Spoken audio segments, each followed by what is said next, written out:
మీరు ఈ 10 సైబర్ మిస్టేక్స్లో ఒక్క మిస్టేక్ చేసినా కూడా మీరు రిస్క్లో ఉన్నట్లే. మీ ఫోన్ హ్యాక్ అవ్వచ్చు, మీ బ్యాంక్లో ఉన్న అమౌంట్ పోవచ్చు, లేదంటే మీ డేటా లీక్ అవ్వచ్చు. మీరు యూజ్ చేసే ఈ పాస్వర్డ్స్ నిజంగా సెక్యూరా? కానీ హ్యాకర్స్కి ఇది చాలా ఈజీ. మీకు ఇలాంటి కాల్స్ చాలా వస్తూ ఉంటాయి, కానీ అస్సలు ఆన్సర్ చేయొద్దు. ఈ వైఫై నెట్వర్క్స్కి అస్సలు కనెక్ట్ అవ్వకండి. కనెక్ట్ అయితే మీ ఫోన్లో బ్యాక్గ్రౌండ్లో ఇదే జరుగుతుంది.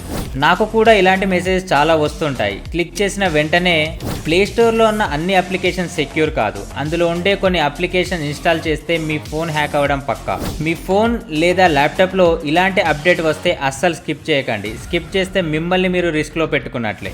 సోషల్ మీడియాలో ఇవి పెట్టినట్లయితే మీరే మార్చుకోండి, లేదంటే హ్యాకర్స్కి మీరే టార్గెట్ అవుతారు. మీరు ఈ నెంబర్స్ని యూపీఐ పిన్గా లేదంటే ఫోన్ పాస్వర్డ్గా పెట్టుకున్నారా? కంపల్సరీగా మీరు చేంజ్ చేసుకోవాల్సిందే. మీరు సెక్యూర్గా ఉండడానికి ఈ ఆప్షన్స్ కంపల్సరీగా ఆన్ చేసుకోవాల్సిందే, లేదంటే రిస్క్ 100%. ఇవన్నీ చిన్న మిస్టేక్స్ లేదంటే చిన్న ఆప్షన్స్లే అని ఇగ్నోర్ చేస్తే ఏదో ఒక రోజు మీరు లైఫ్ అనేది రిస్క్లోకి వెళ్తుంది. జాగ్రత్త. కొంచెం టైం తీసుకొని ఈ వీడియోని ఫుల్గా అయితే చూడండి. నేను మిమ్మల్ని సెక్యూర్ చేస్తాను. లేదంటే ఏదో ఒక రోజు మీరు రిగ్రెట్గా ఫీల్ అవుతారు అండ్ అవ్వాల్సిందే. ఎందుకంటే ఈ ఆప్షన్స్ అనేది ఎవ్రీ వన్కి కంపల్సరీ. సైబర్ సెక్యూరిటీ వల్ల మనం సెక్యూర్గా ఉండడం చాలా ఇంపార్టెంట్. లేదంటే హ్యాకర్స్ ఎప్పుడు మనల్ని వాచ్ చేస్తూనే ఉంటారు. Be careful.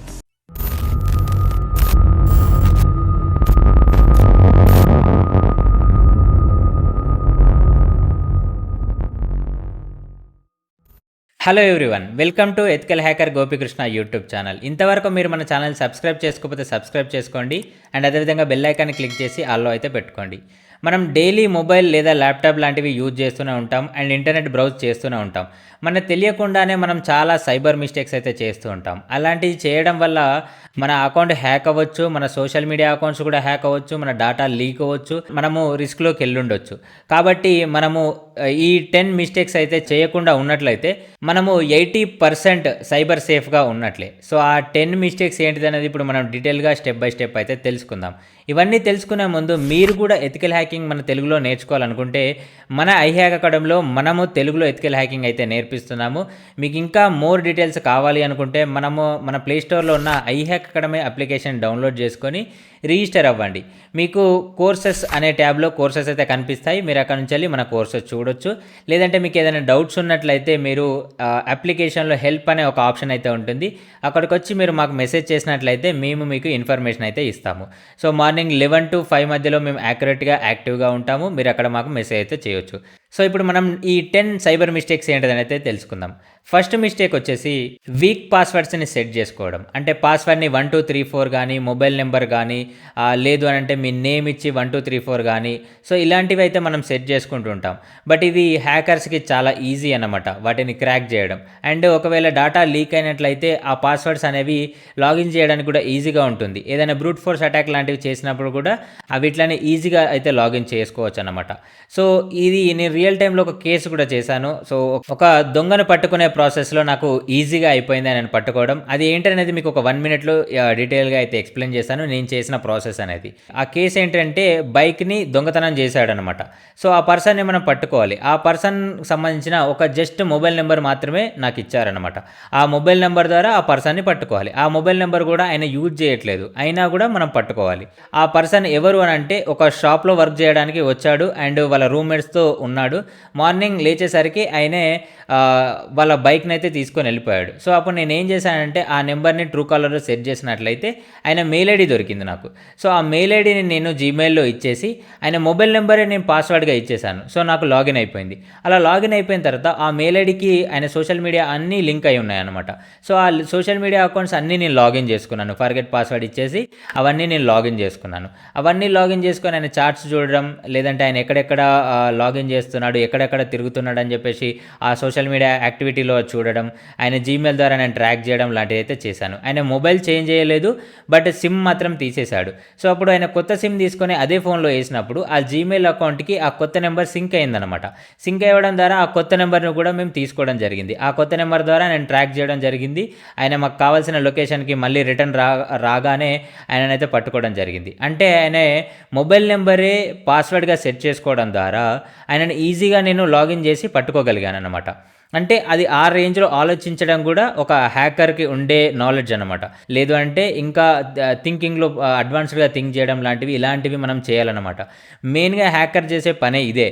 ఎక్కువగా టెక్నికల్ సైడ్ వెళ్ళకుండా మెంటల్‌గా ఎక్కువ ఆలోచించాల్సయితే ఉంటుంది. సో, హ్యాకర్స్‌కి ఇలాంటి పాస్వర్డ్స్ పెట్టినప్పుడు వాటిని క్రాక్ చేయడం చాలా ఈజీ. కాబట్టి మీరు వీక్ పాస్వర్డ్స్ అసలు పెట్టుకోవద్దు. పాస్వర్డ్ ఎలా ఉండాలంటే ఒక క్యాపిటల్ లెటర్ అంటే క్యాపిటల్ లెటర్స్ ఉండాలి, స్మాల్ లెటర్స్ ఉండాలి, నంబర్స్ ఉండాలి, స్పెషల్ క్యారెక్టర్స్ అయితే ఉండాలి. సో, ఇవన్నీ పెట్టి ఒక పాస్వర్డ్‌ని మీరు సెట్ చేసుకున్నట్లయితే మీరు 99% సెక్యూర్‌గా ఉన్నట్లే. రెండో సైబర్ మిస్టేక్ వచ్చేసి సేమ్ పాస్వర్డ్‌ని అన్ని అకౌంట్స్‌కి పెట్టుకోవడం. మనం పాస్వర్డ్ గుర్తుంచుకోలేము అని చెప్పేసి ఏం చేస్తామంటే సేమ్ పాస్వర్డ్‌ని అన్ని అకౌంట్స్‌కి పెడతాం. ఫేస్‌బుక్, ఇన్‌స్టాగ్రామ్, జీమెయిల్ వీటన్నిటికి మనం సేమ్ పాస్వర్డ్స్ సెట్ చేసుకుంటామనమాట. అలా చేయకుండా ఎవ్రీ అకౌంట్‌కి డిఫరెంట్ పాస్వర్డ్ అయితే సెట్ చేసుకోండి.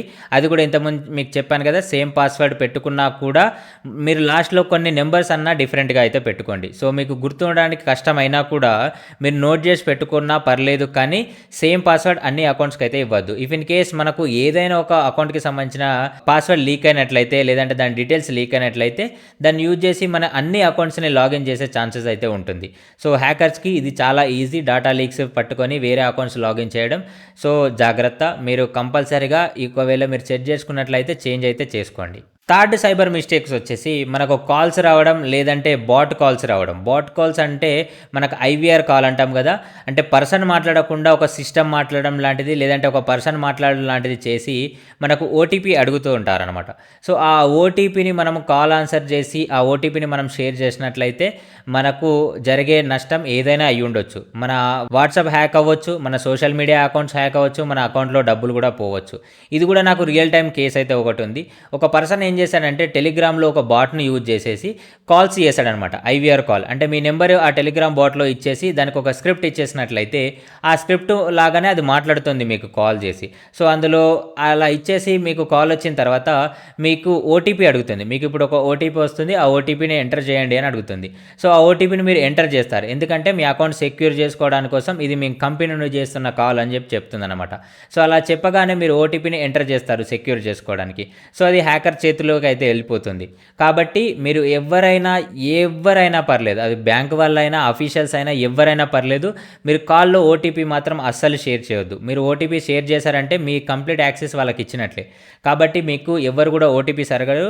సో, మీరు షేర్ కూడా చేయకండి. ఫోర్త్ సైబర్ మిస్టేక్స్ వచ్చేసి అన్నోన్ లింక్స్‌ని క్లిక్ చేయడం అనమాట. మనకు కొన్ని మెసేజెస్ వస్తా ఉంటాయి. మీరు ప్రైజ్ మనీ విన్ అయ్యారని చెప్పేసి, మీ పైన పార్సల్ బుక్ అయిందని చెప్పేసి, మీ కేవైసీ ఎక్స్‌పైర్ అయిందని చెప్పేసి, ఇలాంటివి మనకు అన్నోన్ కాల్స్ అయితే వస్తూ ఉంటాయి. అలాంటి కాల్స్ వచ్చినప్పుడు మనం అందులో వచ్చిన లింక్స్‌ని అసలు క్లిక్ చేయొద్దు. సో, నాకు కూడా ఒక లింక్ అయితే వచ్చింది. మీకు ఒక పార్సల్ అయితే వచ్చింది. బట్ మేము డెలివరీ చేయలేకపోతున్నాము అని చెప్పేసి నాకు ఇండియన్ పోస్ట్ నుంచెల్లి ఒక మెసేజ్ అయితే వచ్చింది. సో, ఆ లింక్ మీద క్లిక్ చేయగానే నాకు అఫీషియల్ ఇండియన్ పోస్ట్ లాంటి ఒక ఫేక్ సైట్ అయితే ఓపెన్ అయింది. అక్కడ ఏం అడుగుతున్నారంటే నా అడ్రస్ డీటెయిల్స్ అయితే అడుగుతున్నారనమాట.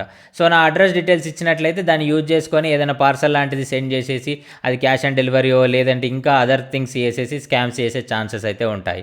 సో, కాబట్టి మనం ఎలాంటి లింక్స్ వచ్చినా కూడా అవి అఫీషియల్ లింక్సా లేదా మనం వెరిఫై చేసుకోవాలన్నమాట. మనకి ఏదైనా డౌట్ ఉన్నట్లయితే అఫీషియల్ వెబ్సైట్‌లో మనం చెక్ చేసుకోవాలి. కానీ అలాంటి వాటిలలో మన డాటా కానీ మన డీటెయిల్స్ కానీ అసలు ఇవ్వద్దు. సో, ఇచ్చేసినట్లయితే మనం స్కామర్‌కి మన ఇన్ఫర్మేషన్ మనమే ఇచ్చేసి నన్ను స్కామ్ చేయని చెప్పేసి ఆయనకు చెప్పినట్టుగా ఉంటుంది. కాబట్టి మీరు ఎలాంటి లింక్స్ అయితే క్లిక్ చేయొద్దు. ఇఫ్ ఇన్ కేస్ మీకు ఏదైనా డౌట్ ఉన్నట్లయితే అఫీషియల్ సైట్‌లో అయితే చెక్ చేసుకోండి. మీరు నిజంగా ఆర్డర్ చేశారా అందులో నుండి, లేదంటే మీరు నిజంగానే మీకు ప్రైజ్ మనీ వచ్చిందా, అది ఎక్కడి నుండి వచ్చిందని చెప్పేసి అఫీషియల్ నుండి చెక్ చేసుకోండి. సో, ఎక్కడ కూడా ప్రైజ్ మనీలు మనకు అంత ఈజీగా రావు అండ్ ఇవన్నీ అంత ఈజీగా జరగవు. స్కామర్స్ మనల్ని స్కామ్ చేయడానికి కోసం ఏవేవో కొత్త ట్రిక్స్ యూజ్ చేస్తూనే ఉంటారు. ఇప్పుడు ఏఐ కూడా వచ్చింది కాబట్టి ఏఐని యూజ్ చేసి కూడా చాలా ట్రిక్స్ అయితే యూజ్ చేస్తూ ఉంటారు. కాబట్టి మనం ఎప్పుడు సెక్యూర్‌గా ఉండాలి. కాబట్టి ఏవైనా లింక్స్ వచ్చినప్పుడు మనం అఫీషియల్ సైట్‌లో ఓపెన్ చేసి చెక్ చేసుకోండి. కానీ మీరు అక్కడ వచ్చిన లింక్స్‌ని మాత్రం క్లిక్ చేయొద్దు. ఫిఫ్త్ సైబర్ మిస్టేక్స్ వచ్చేసి ఫేక్ అప్లికేషన్స్‌ని ఇన్‌స్టాల్ చేయడం. సో, ఇవి నాకు చాలా మెసేజెస్ వస్తూ ఉంటాయి. ఇన్‌స్టాగ్రామ్‌లో నాకు చాలామంది మెసేజ్ చేస్తూ ఉంటారు. సో, మీకు కూడా ఏమైనా డౌట్లు ఉన్నట్లయితే నాకు ఇన్‌స్టాగ్రామ్ ఐడీ EH_గోపికృష్ణ అయితే ఉంటుంది. మీకు స్క్రీన్ పైన వచ్చినట్టుగా డీపీ తోటి మీకు నా పేజ్ అయితే ఉంటుంది. మీరు నాకు మెసేజ్ చేయొచ్చు. మీకు ఏమైనా డౌట్స్ ఉన్నట్లయితే నన్ను కాంటాక్ట్ అవ్వచ్చు. కంపల్సరీగా నేను రిప్లై అయితే ఇస్తాను అందరికీ. సో, ఇప్పుడు మనం టాపిక్‌లోకి వచ్చినట్లయితే నాకు ఇలా చాలా మెసేజెస్ వస్తూనే ఉంటాయి. ఏంటంటే ఏదో ఒక అప్లికేషన్ ఇన్‌స్టాలేషన్ ఇన్స్టాలేషన్ చేస్తూ ఉంటారు. నా ఫోన్ హ్యాక్ అయిపోయిందా అని చెప్పేసి డౌట్‌తో నాకు మెసేజ్ చేస్తూ ఉంటారు. అయితే ప్లే స్టోర్‌లో ఉన్న అన్ని అప్లికేషన్స్ సెక్యూర్ కాదు. ఇక్కడ మీకు స్క్రీన్ పైన ఒక అప్లికేషన్ వచ్చింది కదా! అది ఒక ఫేక్ లోన్ అప్లికేషన్. అది ప్లే స్టోర్‌లోనే ఉంది. మీరు సెర్చ్ చేసినా కూడా మీకు వస్తుంది. సో, ఇలా నాకు తెలిసిన వాళ్ళు చాలామంది ఇలాంటి ఫేక్ అప్లికేషన్ ఇన్‌స్టాలేషన్ చేసి వాళ్ళ డేటా హ్యాకర్స్‌కి ఇచ్చి వాళ్ళ నుంచెల్లి చాలా బ్లాక్‌మెయిలింగ్, హరాస్మెంట్ ఫేస్ చేసిన వాళ్ళున్నారు. వాళ్ళు మీ ఫోటోస్‌ని గానీ, లేదంటే మీ డీటెయిల్స్ గానీ తీసుకొని నేను సోషల్ మీడియాలో స్ప్రెడ్ చేస్తాను, మీ కాంటాక్ట్స్‌ని హ్యాక్ చేసేసాను, నేను మీ కాంటాక్ట్స్ అందరికీ మీ ఫోటోస్‌ని మార్ఫ్ చేసి పంపిస్తానని చెప్పేసి చాలామందికి ఇలాంటి హరాస్మెంట్ జరుగుతూనే ఉంటాయి. నాకు చాలామంది చెప్తూనే ఉంటారు, మెసేజ్ చేస్తూనే ఉంటారు. సో, కాబట్టి మీరు ప్లే స్టోర్‌లో అన్ని అప్లికేషన్స్‌ని అయితే ఇన్‌స్టాలేషన్ చేయొద్దు. చాలామంది ఏదో ఎంటర్‌టైన్‌మెంట్ కోసం గానీ, లేదంటే ఏదో టైమ్ పాస్ కోసం గానీ కొన్ని గేమ్స్ లాంటివి కూడా ఇన్‌స్టాలేషన్ చేస్తూ ఉంటారు. సో, ప్లే స్టోర్‌లో ఉన్నాయి అన్నీ సెక్యూర్ కాదు. సో, మనము ఏ అప్లికేషన్ ఇన్‌స్టాలేషన్ చేసినా కూడా అది అడిగే పర్మిషన్స్‌ని చూసుకోవాలి. దాంతోపాటు అప్లికేషన్ రివ్యూస్ కూడా మనం చూడాలి. కాబట్టి అన్ని అప్లికేషన్స్ అయితే ఇన్‌స్టాలేషన్ చేయకండి. ఎస్పెషల్లీ మీకు వాట్సాప్‌లో గానీ, లేదంటే ఏదైనా సోషల్ మీడియాలో గానీ మీకు వచ్చిన లింక్స్‌ని అయితే అస్సలు క్లిక్ చేసి ఆ అప్లికేషన్స్‌ని అయితే అస్సలు ఇన్‌స్టాలేషన్ అయితే చేయకండి. అలా చేసినట్లయితే మీ ఫోన్ హ్యాక్ అయిపోవచ్చు, మీ ఫోన్‌పే హ్యాక్ అయిపోవచ్చు, మీ వాట్సాప్ హ్యాక్ అయిపోవచ్చు. సో, ఇవి హ్యాక్ అయినాయి అంటే మీరు రిటర్న్ కూడా తెచ్చుకోలేరు. ఎందుకంటే హ్యాకర్ హ్యాక్ చేసిన తర్వాత అందులో 2 స్టెప్ వెరిఫికేషన్ ఆన్ చేసుకుంటారు. సో, ఆన్ చేసుకోగానే మీరు లాగిన్ చేసినా కూడా 2 స్టెప్ వెరిఫికేషన్ మిమ్మల్ని అడుగుతుంది. మీరు ఎంటర్ చేయలేకపోతారు. సో, ఆ అకౌంట్ హ్యాకర్ చేతిలోకి అయితే వెళ్ళిపోతుంది. కాబట్టి ఒక్క చిన్న క్లిక్, ఒక్క చిన్న ఇన్‌స్టాలేషన్ చేయగానే మీ ఎంటైర్ పర్సనల్ ఇన్ఫో అనేది హ్యాకర్ చేతిలోకి వెళ్తుంది. సో, ఆ చిన్న మిస్టేక్ చేయకపోవడమే బెటర్ కదా! కాబట్టి కంపల్సరీగా మీరు సెక్యూర్ అయితే ఉండాలి. సో, మీరు ఇంతవరకు వీడియో చూసారంటే మీకు వీడియో ఇంట్రెస్టింగ్‌గా అనిపించొచ్చు. లేదంటే మీరు సెక్యూరిటీని కోరుకుంటున్నారు. మీరు సెక్యూర్‌గా ఉండాలని అయితే అనుకుంటున్నారు కదా! కాబట్టి నేను మిమ్మల్ని ఇంకా ఫర్దర్‌గా సెక్యూర్ చేస్తూనే ఉంటాను. అండ్ మీకు ఫర్దర్‌గా ఇంకా ఇన్ఫర్మేషన్ ఇస్తూనే ఉంటాను. కాబట్టి ఈ వీడియోకి మీరు లైక్ చేయండి. అండ్ మన ఛానల్‌ని సబ్స్క్రైబ్ చేసుకోకపోతే సబ్స్క్రైబ్ చేసుకోండి. చాలామంది సబ్స్క్రైబ్ చేసుకోకుండానే వీడియోస్ అయితే చూస్తున్నారు. సబ్స్క్రైబ్ చేసుకున్నట్లయితే ఇంకా మంచి ఇన్ఫర్మేషన్ మీకు ఇస్తూనే ఉంటాను. అండ్ మీకు తెలిసిన వాళ్ళకి ఎవరికైనా లోన్ అప్లికేషన్స్ కానీ, లేదంటే ఇలాంటి హరాస్మెంట్, బ్లాక్‌మెయిలింగ్ కానీ ఏదైనా జరిగితే ఈ వీడియో కింద కామెంట్ చేయండి. వాళ్ళకి ఏం జరిగిందనేది. వేరే వాళ్ళకు కూడా హెల్ప్ అవుతుంది. అండ్ వాళ్ళు కూడా సెక్యూర్‌గా ఉండడానికి ట్రై చేస్తారు. అంటే మీ వంతు మీరు అవేర్‌నెస్ ఇవ్వడానికి ప్రొవైడ్ చేయండి ఆ కామెంట్‌ని. సో, చాలామందికి అవేర్‌నెస్‌గా అయితే ఉంటుంది. అండ్ చాలామందికి మంచి ఇన్ఫర్మేషన్ అయితే అందుతుంది. సో, మీరు కూడా సైబర్ అవేర్‌నెస్ ఇచ్చిన వాళ్ళు అవుతారు నాతో పాటు. నెక్స్ట్ సైబర్ మిస్టేక్స్ వచ్చేసి 6th వన్ వచ్చేసి అప్డేట్స్ వచ్చినప్పుడు వాటిని స్కిప్ చేయడం. మనం ఏమనుకుంటామంటే ఈ మధ్య కాలంలో ఫోన్‌లో గ్రీన్ లైన్స్ వస్తున్నాయి, వైట్ షేడ్ వస్తుందని చెప్పేసి అప్డేట్‌ని స్కిప్ చేస్తూ ఉంటారనమాట. సో, ప్లే స్టోర్‌లో అప్లికేషన్స్ అప్డేట్స్ కూడా వస్తూ ఉంటాయి. వాటిని మీరు చెక్ చేసుకోరు ఎక్కువగా. సో, ప్లే స్టోర్‌లో వచ్చిన అప్డేట్స్ గానీ, మనకు ఫోన్‌కి వచ్చిన అప్డేట్స్ గానీ, మన సిస్టమ్‌లో వచ్చిన అప్డేట్స్ గానీ, సిస్టమ్‌లో సాఫ్ట్‌వేర్స్‌కి వచ్చిన అప్డేట్స్ గానీ, వాటిని మనం అప్ టు డేట్ చేస్తూ ఉండాలి. చేయకపోయినట్లయితే ఏమవుతుందంటే ఆ అప్లికేషన్‌లో ఉండే లూప్ హోల్స్ వల్ల హ్యాకర్ మన మొబైల్‌లోకి ఎంటర్ అవ్వచ్చు. లేదంటే మన పర్సనల్ ఇన్ఫోని తీసుకుంటుండొచ్చు. కాబట్టి ఆ అప్డేట్ చేయడం ఎందుకు, అప్డేట్ ఇవ్వడం ఎందుకు అనంటే అందులో ఏదైనా కొత్త ఫ్యూచర్ తీసుకురావచ్చు. లేదంటే ఉన్న ప్రాబ్లమ్‌ని సెక్యూరిటీ ప్రాబ్లమ్‌ని ఫిక్స్ చేయొచ్చు. సో, అప్డేట్ వస్తుందనంటే అందులో ప్రతిసారి కొత్త ఆప్షన్ తీసుకురావడానికనే కాదు. సో, అందులో ఏదైనా సెక్యూరిటీ లూప్ హోల్ ఉన్నట్లయితే దాన్ని ఫిక్స్ చేయడం కోసం కూడా అప్డేట్స్ తీసుకొస్తూ ఉంటారనమాట. కాబట్టి మనం ఆ అప్డేట్స్ చేసుకుంటూ ఉండాలి. అప్ టు డేట్ అయితే మనం ఉండాలి. అప్డేట్ చేసుకోకపోవడం వల్ల మనం హ్యాకర్స్‌కి మన ఇన్ఫర్మేషన్ ఇచ్చినట్టు అవుతుంది. కాబట్టి ఎప్పుడు కూడా మీకు అప్డేట్ వచ్చినా కూడా మీరు ఆ ఇంటర్నెట్ గానీ, ఆ స్టోరేజ్ గానీ చూసుకొని కంపల్సరీగా మీరు అప్డేట్ అయితే చేయండి. దానివల్ల మీకు ఏదైనా ప్రాబ్లమ్ వస్తే ఫేస్ చేసినా పర్లేదు కానీ మీరు కంపల్సరీగా అప్ టు డేట్ అయితే ఉండాలి. లేనప్పుడు మీకు చాలా ప్రాబ్లమ్స్ వచ్చే ఛాన్సెస్ అయితే ఉంటాయి. మీ డేటా కూడా లీక్ అయ్యే ఛాన్సెస్ అయితే ఉంటాయి. సో, అవంతా రిస్క్ తీసుకోవడం కంటే మనం ఒక చిన్న అప్డేట్ చేయడం బెటర్ కదా! కాబట్టి ఏదైనా అప్డేట్ వచ్చిందంటే అది సెక్యూరిటీ లూప్ హోల్ ఫిక్స్ చేయడానికి వచ్చిందని అనుకోని మీరు కంపల్సరీగా అప్డేట్ అయితే చేసుకోండి. నెక్స్ట్ 7th సైబర్ మిస్టేక్స్ వచ్చేసి మనకు పబ్లిక్ వైఫైస్ అనమాట. సో, మనకు ఎక్కడికైనా వెళ్ళినప్పుడు మనకు ఇంటర్నెట్ రానప్పుడు మనకు అక్కడ ఫ్రీ వైఫైస్ అయితే కనిపిస్తే మనం హ్యాపీగా ఫీల్ అవుతాం. అండ్ ఎక్కడికెళ్ళి వెళ్ళినప్పుడు మనం వైఫై ఆన్ చేసుకున్నప్పుడు ఫ్రీగా వైఫై వస్తే వీడు కూడా తెలివి తక్కువ వాడు ఉన్నట్టున్నాడు, పాస్వర్డ్ సెట్ చేసుకోలేదు, వైఫై ఫ్రీగా వస్తుంది, 2, 3 సినిమాలు డౌన్లోడ్ చేసేద్దాం అని చెప్పేసి చేస్తూ ఉంటారనమాట చాలామంది. కాబట్టి ఫ్రీ వైఫైస్ అనేది ఎవరు కూడా మీకు ఫ్రీ ఇవ్వడానికి రెడీగా ఉండరు. సో ఫ్రీ వైఫై ఇస్తున్నారంటే సంథింగ్ ఈజ్ దేర్, మనం అది ఆలోచించుకోవాలి, అక్కడ ఏదో ఒకటి ఉండుంటుంది. సో ఫ్రీ వైఫైలో మీకు ఒకవేళ హ్యాకర్ ఉన్నట్లయితే ఆ హ్యాకర్ మీ కంప్లీట్ ఇన్ఫర్మేషన్ తెలుసుకునే ఛాన్స్ అయితే ఉంటుంది. కాబట్టి ఎక్కడ పడితే అక్కడ వైఫైస్ అయితే మీరు అసలు కనెక్ట్ అవ్వద్దు. ఇఫ్ ఇన్ కేస్ కనెక్ట్ అయినా కూడా మీకు ఏదైనా ఇమీడియట్గా ఏదైనా వర్క్ ఉంది, ఒక మెయిల్ చేసుకోవాలి, అలాంటివి చేసినప్పుడు చేసుకోండి. కానీ ఏదైనా పేమెంట్స్ రిలేటెడ్గా మాత్రం కానీ అస్సలు చేయొద్దు. ఏదైనా అప్లికేషన్స్లో లాగిన్ చేయడం లాంటివి, ఏదైనా వెబ్సైట్లో మీరు లాగిన్ చేసి మీ వర్క్ రిలేటెడ్ చేసుకోవడం కానీ, లేదంటే ఏదైనా పేమెంట్స్ చేయడం కానీ అస్సలు చేయొద్దు. సో పబ్లిక్ వైఫైస్తో చాలా జాగ్రత్తగా అయితే ఉండాలి. ఫ్రీగా ఒకటి మనకేదో డాగ్ బిస్కెట్ వేసినట్టుగా వేసి ఇంకా ఫర్దర్గా లాగాల్సినవి ఎన్నో లాగేస్తూ ఉంటారు. కాబట్టి ఫ్రీ వైఫైస్కి అస్సలు కనెక్ట్ అవ్వద్దు. ఆ వైఫైలో ఒకవేళ నేనే హ్యాకర్గా ఉన్నానంటే మీ ఇన్ఫర్మేషన్ని కంప్లీట్గా నేను తెలుసుకోగలుగుతాను. సో ఆ స్కిల్స్ ఆ రేంజ్లో కూడా నాకే ఉన్నాయంటే ఇంకా అడ్వాన్స్ లెవెల్లో నాలెడ్జ్ ఉన్న వాళ్ళు ఇంకెన్నో చేయగలుగుతారు. కాబట్టి మీరు జాగ్రత్తగా ఉండాలి. ఫ్రీ వైఫైస్ కనిపిస్తే అవాయిడ్ చేయండి. వీలైతే వేరే వాళ్ళని బ్రతిమిలాడే హాట్స్పాట్ కనెక్ట్ చేసుకొని ట్రై చేయండి. కానీ అంటే వాళ్ళ మొబైల్ నుండి హాట్స్పాట్ ఇవ్వమని అడిగి కనెక్ట్ చేసుకోండి. కానీ ఎక్కడైనా మనకు ఓపెన్గా ఫ్రీ వైఫై వస్తుందంటే మనం అక్కడ ఒక్కసారి థింక్ చేయాల్సిందే. నెక్స్ట్ 8th సైబర్ మిస్టేక్ వచ్చేసి సోషల్ మీడియాలో ఇన్ఫర్మేషన్ని పెట్టడం.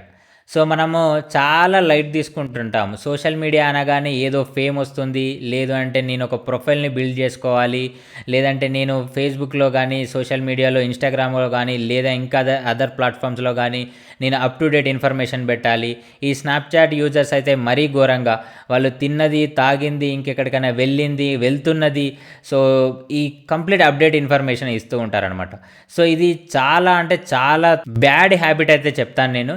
ఎందుకంటే ఈ సోషల్ మీడియాలో ఈ ఇన్ఫర్మేషన్ పెట్టడం అనేది అసలు మీ ఇచ్చి మీరే స్కామ్లో పడ్డట్టు. సో ఇది ఎలాంటివి జరుగుతాయంటే 2-3 డిఫరెంట్ టైప్ ఆఫ్ స్కామ్స్ అయితే జరుగుతాయి. ఫేస్ ఇమేజెస్ తీసుకొని డీప్ ఫేక్ వీడియోస్ తయారు చేసి సోషల్ మీడియాలో స్ప్రెడ్ చేయవచ్చు. లేదంటే మీ ఇమేజెస్ తీసుకొని మీ వాయిస్ కూడా తీసుకొని వాటి రెండు మ్యాచ్ చేస్తూ మీరు రిస్క్లో ఉన్నారు, మీకు హెల్ప్ కావాలి, మీకు ఫైనాన్షియల్ నీడ్ కావాలి అని చెప్పేసి మీ పేరుతో ఒక సోషల్ మీడియా అకౌంట్ క్రియేట్ చేసి మీ ఫోటోను పెట్టి మీకు తెలిసిన వాళ్ళందరికీ రిక్వెస్ట్ పెట్టి ఆ వీడియో పంపించవచ్చు. సో అప్పుడు వాళ్ళు చూసి ఏమనుకుంటారంటే, అరే గోపికృష్ణకు అంటే ఇప్పుడు నన్ను చేశారంటే గోపికృష్ణకు ఏదో ప్రాబ్లం ఉంది, ఈయన ఎప్పుడు కూడా ఇలా అడగలేదు, అడుగుతున్నాడంటే ఏదో రిస్క్లో ఉన్నట్టున్నాడు అని చెప్పేసి అమౌంట్ పంపించే ఛాన్సెస్ అయితే ఉంటాయి. అంటే మీరు చేసిన మిస్టేక్స్ మీకు తెలిసిన వాళ్ళు కూడా స్కామ్ అవుతారనమాట. అలానే కాదు, మీ ఫొటోస్ యూజ్ చేసి ఇంకేదైనా చేయొచ్చు. అంటే ఫొటోస్ పెట్టుకోవద్దు కంప్లీట్గా అని కాదు, కానీ ఎంతవరకు యూజ్ చేయనో అంతవరకు యూజ్ చేయండి. మీరు వెళ్తున్నది వస్తున్నది అన్నీ కూడా అవసరం లేదు. ఒక రియల్ టైం జరిగిన కేసును కూడా ఇక్కడ నేను మీకు చెప్తాను. ఒక ఫ్యామిలీ అనేది టూర్కి వెళ్ళింది. సో టూర్కి వెళ్ళినప్పుడు వాళ్ళు ఏం చేశారంటే సోషల్ మీడియాలో వెళ్తున్నప్పుడు, ట్రైన్లో ఉన్నప్పుడు, అక్కడ రీచ్ అయినప్పుడు, మళ్ళీ ఎన్ని డేస్కి వస్తాము బ్యాక్ అనేది ఆ ఇన్ఫర్మేషన్ టోటల్ సోషల్ మీడియాలో పెట్టారనమాట. సో అది తెలుసుకున్న దొంగలు ఏం చేశారంటే ఆ ఇంటికి వెళ్ళి లాక్ని బ్రేక్ చేసి అందులో ఉన్న ఏదైతే జ్యువెలరీ కానీ అమౌంట్ కానీ వాటిని తీసుకొని వెళ్ళిపోయారు వాళ్ళు. సో తీసుకొని వెళ్ళిపోయిన తర్వాత మళ్ళీ పోలీస్ వాళ్ళు ఇన్వెస్టిగేషన్ చేసి వాళ్ళని పట్టుకున్నప్పుడు తెలిసింది ఏంటంటే, మీకు ఎలా తెలుసు వాళ్ళు లేరని చెప్పేసి అడిగితే, వాళ్ళ సోషల్ మీడియా మేము ఫాలో అయ్యాము, వాళ్ళు అక్కడక్కడ వెళ్తున్నారని చెప్పేసి మేము చూసినప్పుడు వాళ్ళ ఇంట్లో లేరని తెలుసు కాబట్టి మేము వెళ్ళాము, అంత డేర్గా మేము దాన్ని బ్రేక్ చేసాము అని చెప్పేసి వాళ్ళు అయితే చెప్పారు. అంటే ఇది నాకు అవ్వదులే అని మీరు అనుకుంటారు, మన వరకు వచ్చే వరకు మనకు తెలియదు. కాబట్టి ఇది టూ మచ్ ఇన్ఫర్మేషన్ సోషల్ మీడియాలో షేర్ చేయడం, మన పర్సనల్ ఇన్ఫో, మొబైల్ నెంబర్ కానీ మన పర్సనల్ థింగ్స్ కానీ ఏవైనా షేర్ చేయడం కొంత సెక్యూర్ అయితే కాదు. మీరు ఏదో ఫన్నీగా ఒక ఫోటో అయితే పెట్టుకోండి, మీకు మంచిగా అనిపించిన ఫోటోని ఒక పోస్ట్ చేసుకోండి, మీ ఫ్రెండ్స్కి మీరు అప్డేట్స్ ఇచ్చుకోండి. వీలైతే అది మీ ఫ్రెండ్స్ వరకు మాత్రమే ప్రొఫైల్ అయితే లాక్ చేసి పెట్టుకోండి. సో ఇలాంటివి అయితే చేయండి. ఒకవేళ మీరు ఇన్ఫ్లుయెన్సర్ అయితే అది ఇంకా మీ ఇష్టం, రిస్క్ ఎంతవరకు తీసుకుంటారనేది. సో ఇప్పుడు నాది కూడా పబ్లిక్ ఉంది, నా వాయిస్ కూడా ఉంది, కానీ నా నుండి ఎవరికైనా ఏదైనా వెళ్ళిందని అంటే ఎవరు నమ్మరు. ఎందుకనంటే గోపికృష్ణని అవేర్నెస్ ప్రొవైడ్ చేసే పర్సన్, ఈయనకి ఇలా జరిగింది అని అంటే ఈ బ్యాక్గ్రౌండ్లో ఏదో ఉంటుంది అని చెప్పేసి నాకు కాంటాక్ట్ అవుతారు. సో అలా కాంటాక్ట్ అవ్వకుండా ఎన్నో జరుగుతూ ఉంటాయి బ్యాక్గ్రౌండ్లో. ఇలాంటివి నాకు చాలామంది మెసేజ్ చేస్తూ ఉంటారు, నా పైన ఇలాంటివి జరుగుతున్నాయి అని చెప్పేసి. కాబట్టి టూ మచ్ ఇన్ఫర్మేషన్ షేర్ చేయడం అనేది అంత సెక్యూర్ కాదు. 9th సైబర్ మిస్టేక్స్ వచ్చేసి ఎవ్రీ పిన్ సేమ్ పెట్టుకోవడం అనమాట. అంటే మన మొబైల్ పిన్, మన ఏటీఎం పిన్, మన యూపీఐ పిన్, ఇంకా ఏదైనా పిన్ అంటే మన సోషల్ మీడియా అకౌంట్స్‌కి ఉండే ఇంకేదైనా పిన్. సో, ఇలా దేనికైనా ఒకటే సేమ్ పిన్ పెట్టుకుంటుంటారు చాలామంది. అంటే నాకు నంబర్స్ గుర్తుపెట్టుకోవడం కష్టం అని చెప్పేసి చాలామంది అంటుంటారు. మీ మొబైల్ నంబరు ఫస్ట్ 4 డిజిట్స్ గానీ, 6 డిజిట్స్ గానీ, లాస్ట్‌వి గానీ సెట్ చేసుకుంటూ ఉంటారు. సో, ఇది అవాయిడ్ చేయడం చాలా బెటర్. ఎందుకంటే మన ఇన్ఫర్మేషన్ బయట లీక్ అవుతూనే ఉంటుంది. ఎప్పుడు స్ప్రెడ్ అవుతూనే ఉంటుంది. సో, అలాంటివి జరిగినప్పుడు ఏంటంటే అక్కడ పిన్ అడిగినప్పుడు వాళ్ళు సింపుల్‌గా మీ మొబైల్ నంబర్ ఎంటర్ చేసి మీ అకౌంట్‌లో నుండి డబ్బులు తీసుకోవచ్చు. ఎందుకంటే మీరే ఈజీ యాక్సెస్ ఇస్తున్నారు వాళ్ళకి. మీరు ఆ పిన్‌ని సెట్ చేసుకోవడం వల్ల. కొందరు 0000 అని 1, 2, 3, 4 అని చెప్పేసి ఇలాంటివి ఈజీ ఉండడానికి పెడుతూ ఉంటారు. కాబట్టి మీకు కొంచెం కష్టమైన నోట్ చేసి పెట్టుకొని పిన్స్ డిఫరెంట్‌గా అయితే సెట్ చేసుకోవడం చాలా బెటర్. ఎందుకంటే ఒక పిన్ మనకు తెలిసిపోయినట్లయితే అన్ని పిన్స్ తెలిసిపోతాయి కాబట్టి మనము సైబర్ ఫ్రాడ్స్టర్‌కి మనం ఈజీ యాక్సెస్ అయితే ఉంటుంది. మనది ఏదైనా కూడా. కాబట్టి పిన్స్ కూడా మీరు డిఫరెంట్‌గా పెట్టుకోండి. అవి చేంజ్ చేసుకోవడం చాలా బెటర్ ఒకవేళ పెట్టుకున్నట్లయితే. లాస్ట్ సైబర్ మిస్టేక్ వచ్చేసి 2 ఫ్యాక్టర్ అథెంటికేషన్ ఎనేబుల్ చేసుకోకపోవడం. సో, ఇది 99% పీపుల్స్ చేసుకోరు. 1% మాత్రమే చేసుకుంటారు. నాకు ఈ రిలేటెడ్ మెసేజ్ చేసిన వాళ్ళు చాలామంది ఉన్నారు. మా వాట్సాప్ హ్యాక్ అయింది. మళ్ళీ దాన్ని లాగిన్ చేసుకుంటే 2 ఫ్యాక్టర్ అథెంటికేషన్ అడుగుతుంది. నా సోషల్ మీడియా అకౌంట్ హ్యాక్ అయింది. సో, దాన్ని లాగిన్ చేస్తే 2 ఫ్యాక్టర్ అథెంటికేషన్ అడుగుతుంది అని చెప్తూ ఉంటారు. అంటే మీరు లాగిన్ చేసుకొని 2 ఫ్యాక్టర్ అథెంటికేషన్ పెట్టుకోవాల్సింది హ్యాకర్స్ హ్యాక్ చేసేసి వాళ్ళు లాగిన్ అథెంటికేషన్ పెట్టుకుంటున్నారు. వాళ్ళు మా అకౌంట్ అని క్లెయిమ్ చేసుకుంటున్నారు. వాళ్ళు మీ అకౌంట్‌ని సెక్యూర్ చేసి యూజ్ చేసుకుంటున్నారు. సో, దానికి అంటే బదులు మీరు 2 ఫ్యాక్టర్ అథెంటికేషన్ ఎనేబుల్ చేసుకోవడం బెటర్. మీకు ఒకవేళ ఎలా చేసుకోవాలో తెలియకపోతే యూట్యూబ్‌లో సెర్చ్ చేయండి. How to enable WhatsApp 2 factor authentication 2FA అని చెప్పి సెర్చ్ చేసినట్లయితే వస్తుంది. లేదంటే how to enable Gmail 2 factor authentication, how to enable Instagram 2 factor authentication. So, ఇలా మల్టీ ఫ్యాక్టర్ అథెంటికేషన్ పెట్టుకున్నట్లయితే ఇఫ్ ఇన్ కేస్ మన డేటా లీక్ అయినా కూడా, మన పాస్వర్డ్స్ హ్యాకర్ చేతిలో ఉన్నా కూడా లాగిన్ చేస్తే 2 ఫ్యాక్టర్ అథెంటికేషన్ అడుగుతుంది. సో, ఆ 2 ఫ్యాక్టర్ అథెంటికేషన్ అడగడం వల్ల హ్యాకర్ లాగిన్ చేయలేడు. మనం 99% సెక్యూర్‌గా ఉన్నట్లే. కాబట్టి 2 ఫ్యాక్టర్ అథెంటికేషన్ అనేది చాలా ఇంపార్టెంట్. సో, అది హ్యాకర్ చేతిలోకెళ్ళి 2 ఫ్యాక్టర్ అథెంటికేషన్ ఎనేబుల్ చేసుకున్నట్లయితే మీరు ఏమి చేసినా కూడా ఆ అకౌంట్‌ని మళ్ళీ బ్యాక్ తీసుకురాలేరు. సో, దాన్ని యూజ్ చేసుకొని స్కామ్ చేసే ఛాన్సెస్ అయితే ఉంటాయి. మీ పర్సనల్ ఇన్ఫర్మేషన్, మీ పర్సనల్ చార్ట్స్ కూడా పోయే ఛాన్సెస్ అయితే ఉంటాయి. మీ నెంబర్‌ని యూజ్ చేసి వాళ్ళు స్కామ్ చేసే ఛాన్సెస్ అయితే ఉంటాయి. దాని తర్వాత ఆ స్కామ్ ఎవరు చేశారని చెప్పేసి ఎంక్వైరీ చేస్తే మీ నెంబర్ రావచ్చు, మీ సోషల్ మీడియా రావచ్చు. తర్వాత మీరు ఆ కాన్సిక్వెన్సెస్ ఫేస్ చేయాల్సి ఉంటుంది. తర్వాత చాలా లీగల్‌గా ప్రాబ్లమ్స్ ఫేస్ చేయాల్సి అయితే ఉంటుంది. ఈ ఒక్క చిన్న ఆప్షన్ ఎనేబుల్ చేసుకోకపోవడం వల్ల మీరు ఇవన్నీ ఫేస్ చేయాల్సి అయితే వస్తుంది. అదంతా రిస్క్ మనకు అవసరమా? కాబట్టి 2 ఫ్యాక్టర్ అథెంటికేషన్ అయితే ఎనేబుల్ చేసుకోండి. సెక్యూర్‌గా అయితే ఉండండి. ఇవన్నీ చిన్న మిస్టేక్స్ కాదు. చిన్న ప్రాబ్లమ్స్ కాదు. సో, ఇవన్నీ చాలా పెద్ద ప్రాబ్లమ్స్, పెద్ద మిస్టేక్స్. కాబట్టి ఇవన్నీ మీరు ఫాలో అయ్యి ఇవన్నీ ఎనేబుల్ చేసుకోండి. ఇవన్నీ చేంజ్ చేసుకోండి. ఇవన్నీ మీరు హ్యాబిట్స్‌గా మార్చుకోండి. ఈ ఇన్ఫర్మేషన్‌ని మీ ఫ్రెండ్స్, ఫ్యామిలీ మెంబర్స్‌కి అందరికీ షేర్ చేయండి. ఎందుకంటే వాళ్ళకు కూడా రేపు ఫ్యూచర్‌లో జరగవచ్చు. ఈ సైబర్ వరల్డ్‌లో ఎవరికి ఎప్పుడు ఏం జరుగుతుందో మనం ఊహించలేము. నువ్వే సెక్యూర్‌గా ఉన్నావని అనుకుంటావు. కానీ 100%గా నువ్వు సెక్యూర్‌గా ఉండలేవు. ఇప్పుడు ఇవన్నీ ఫాలో అయినా కూడా మీరు 80% మాత్రమే సెక్యూర్‌గా ఉన్నట్లే. మరి ఆ ఇంకా 20% మన చేతిలో ఏమీ లేనట్టే. ఆ 20% గురించి ఇంకా ఇన్ఫర్మేషన్ సెక్యూర్‌గా ఉండడానికి కావాలనుకుంటే ఈ వీడియో కింద పార్ట్ 2 అని కామెంట్ చేయండి. ఆ 20% ఏం జరుగుతుందనేది ఇంకా డీటెయిల్‌గా వీడియో అయితే చేస్తాను. ఆ 20%లో ఉంది అస్సలైన డేంజర్, మనకుండే ప్రాబ్లం. కాబట్టి ఆ 20% గురించి కూడా తెలుసుకోవాలనుకుంటే కంపల్సరీగా మీ కామెంట్ ఇంపార్టెంట్. నేను మీ కామెంట్స్ని బేస్ చేసుకొని ఆ సెకండ్ పార్ట్ 2 చేయడానికైతే ట్రై చేస్తాను. సో, చూద్దాం ఎంతమంది సపోర్ట్ చేస్తారో ఈ వీడియోకి, ఎంతమంది కామెంట్ చేస్తారో, ఎంతమంది సెక్యూర్గా ఉండాలని కోరుకుంటున్నారో. Let's see. Okay, bye bye.